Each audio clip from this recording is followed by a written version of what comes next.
Racers, Marshall Pruitt. This is Porsches, because that brand owns you. This is the amazing Gunnar Jeannette here with this AO Racing program, Rennsport Reunion 7. Gunnar's going to be kind enough to take us for a little bit of a technical walk and talk about the amazing cars they have brought. So, why don't we get rolling here, Gunnar?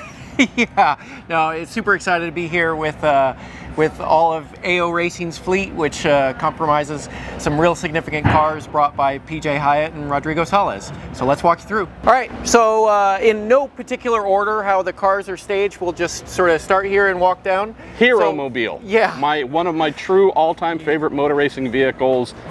Al Holbert. Tell us about this amazing IMSA GTP Porsche 962. Yeah, so if you're familiar with IMSA Racing and IMSA Racing GTP cars, this is quite literally the poster child. So this is HR1, Holbert Racing 1. So this was the first licensed but not built by Porsche Motorsport tub. So what they noticed early on or when they got into running the 962s and a lot of American tracks like Sebring, that tends to beat the absolute heck out of the cars, unlike Le Mans, is that the sheet aluminum tubs had quite a lot of give or flex, not the best torsional rigidity. So the guys at Holbert Racing were thinking, how can we improve on this? And aluminum honeycomb. So aluminum honeycomb made the car not only stiffer and stronger, but also safer, because now in a big shunt, it's going to have much more strength. So this is the first aluminum honeycomb 962. This is actually the second winningest 962 in existence. How many wins? So this car has 10 overall wins from 1985 through 1987. It played a part in 3 championships for Al Holbert, Derek Bell, and Holbert Racing. And yeah, is obviously in the iconic Lowenbrow livery. This being an early American 962, the rules back then were different than Europe, so this car had a giant single turbocharged, fully air-cooled engine, whereas later on in the 962's development, they ended up going to the full water-cooled engines and twin turbochargers to reduce the turbo lag. But this car sounds, I don't want to say unique, because there are quite a few 962s that are air-cooled single turbocharged. It's like a dragster when it's idling. It just sounds absolutely awesome. Many memories from my childhood are sitting in these cars in the left-hand side with my dad, just going around the paddock, and to hear one of these things idle from inside of the car is really amazing. Moving on to the next car. We have another iconic Porsche 935. This is the Swap Shop 935. Our dear friend, late friend, Preston Henn. Yep, Preston Henn, who is quite the character. And this car won the 1983 Daytona 24 Hours with Preston driving, along with Claude Ballalena, Bob Wallach, and AJ Foyt. Yes. If you don't know the story of that race, I advise you to go find it, because it is quite the story. Your father's told that to me, and we call Bob Wallach Brilliant Bob because of his driving. We could also maybe say Grumpy Bob. Yeah. Let's say that at the time, Bob wasn't too impressed to find out there was a random Texan in his car, but they did become friends afterwards. Very, very good friends. But yeah, you'll notice that AJ Foyt's name is not on the car, because he was not planned to drive this car during the 24. Car broke, decided to move him over to this, and victory was achieved. Yeah. So yeah, please go out and figure out the story on this during that race. The other real big points about this car: built by Andile and Alwyn Springer. One of our 2 honorees this weekend. Yep, for Rennsport exactly. Reunion One of our grand marshals. So yeah, the fact that Alwyn had this car built and has quite an extensive race history on it. It was almost a 2-time winner of the 24 Hours of Daytona. But yeah, so So my father, Kevin Jeannette, just finished doing the restoration on this. So this is the car's first event, and really first event since being owned by the Hen family. So we're really happy to have the car out and showcase it in the absolute beautiful colors, and still celebrating its 40-year anniversary of its win at Daytona.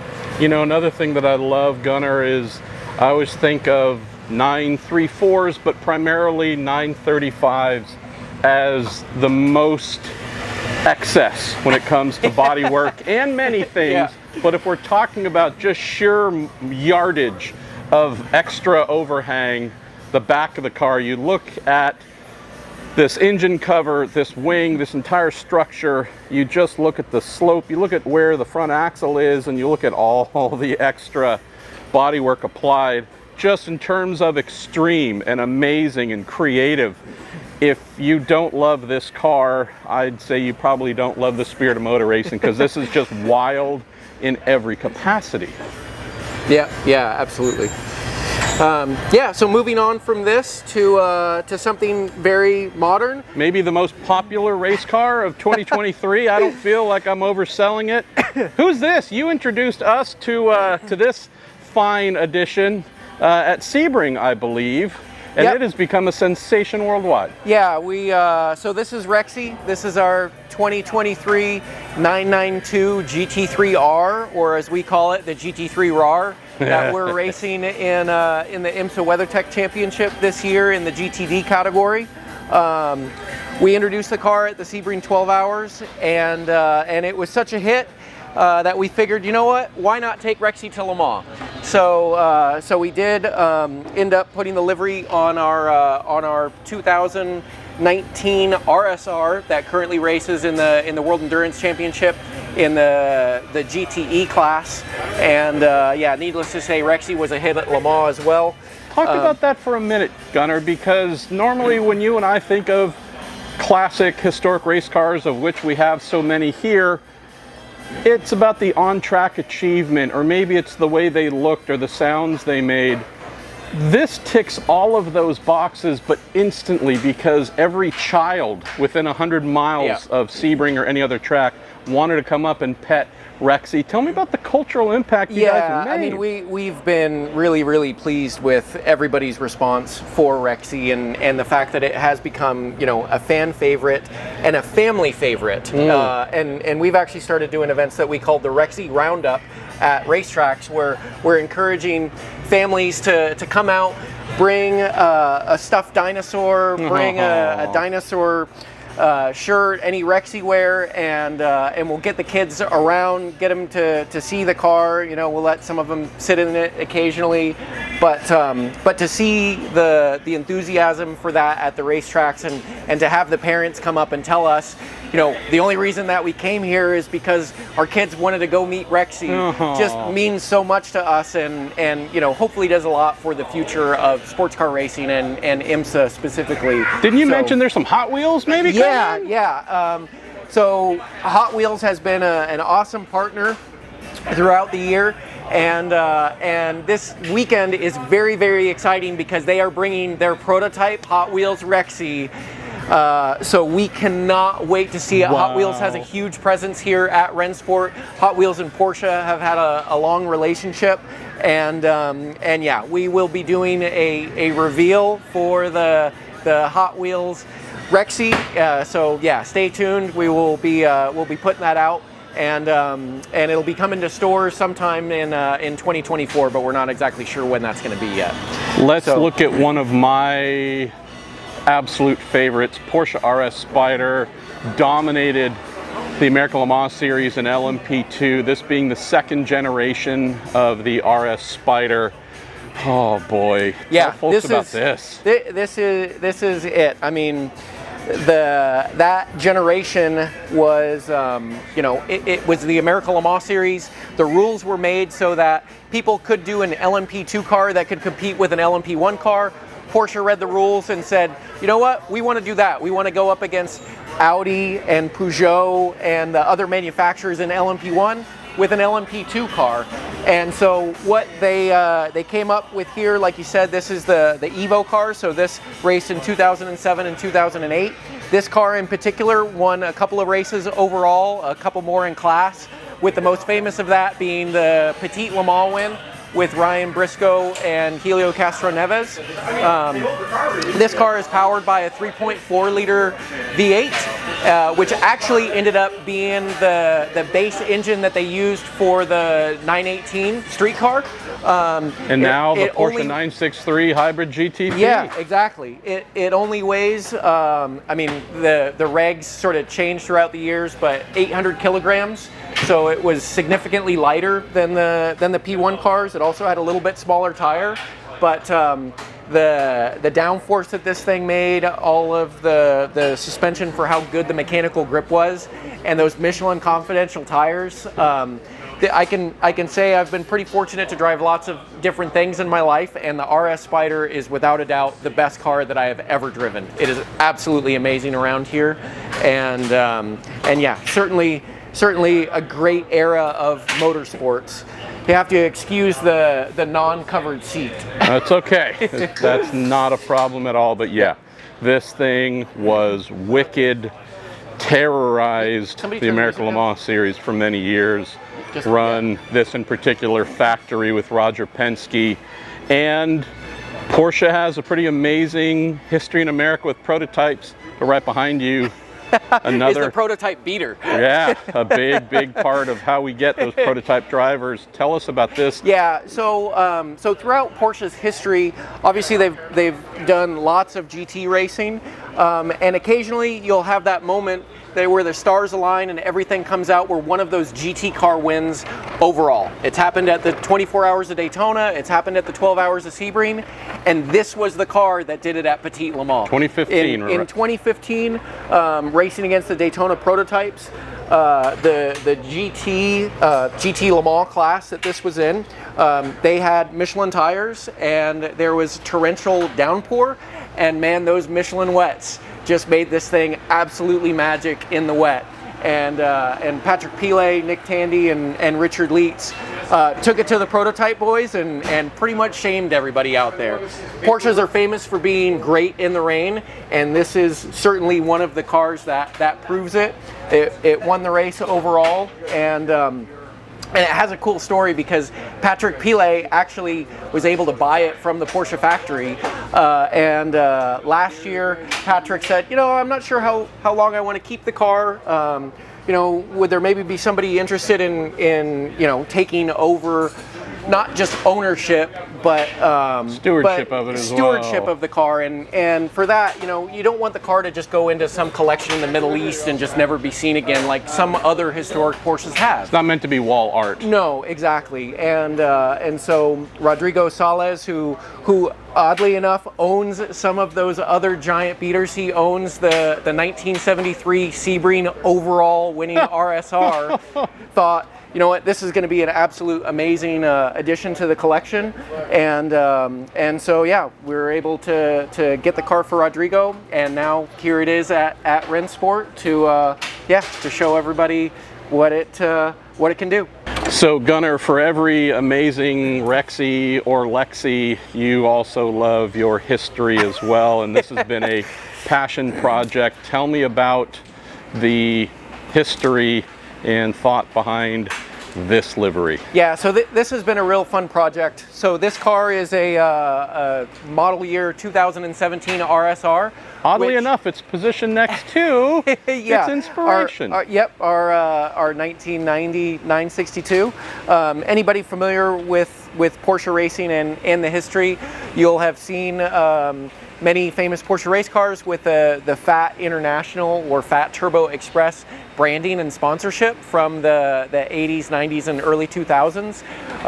My father is actually looking after the 1994 Le Mans winning Dower 962, which carried the Fat International livery on it. And one of the cool things is that Ferdi Porsche has acquired the rights to the Fat International brand. Wow. It was an international logistics company that the owner and guy that ran it was just a big fan of motor racing. It has since gone defunct. And now it's being brought back as a really cool lifestyle brand that does lots of interesting things with track days and car culture and just really cool gatherings of not only Porsche equipment, but just, you know, cars in general for car enthusiasts. So what we're able to do here at Rennsport is take our RSR that actually doesn't have any original race history from back in the day, and Ferdy is going to be here to drive it. It's his, you know, first time driving an RSR at Laguna Seca, and so for Ferdy to be able to drive the car and partner with us for a livery for a real cool throwback thing is something that we're really excited about. And you know, for a Porsche guy, this to me is the best sounding 911 in existence. Absolutely. And so we'll definitely be putting up some cool onboards and stuff from throughout the weekend. I brought all my microphones, Gunnar Jeannette. Yeah. We did a cool tour of this last year, I think, but even so, it's still amazing. Yeah, we did. So this is this car was born in 1990. It's really raced in Europe and the World Sports Car Championship by Yost. It's one of the last factory-built 962s. You can tell that because the chassis numbers were different. So all of the customer-built 962s had a 1 designation, so 101, 102, 103, etc. This is 962 012 or 012. Oh, wow. Yeah. And then this car has a very different aerodynamics package on it. So late in the day of Group C racing, you know, there was all sorts of factories coming with some real big equipment, and for Porsche to try to keep up with that, they kept on doing the development. So Norbert Singer spent a lot of time in the wind tunnel to come up with this aerodynamics package.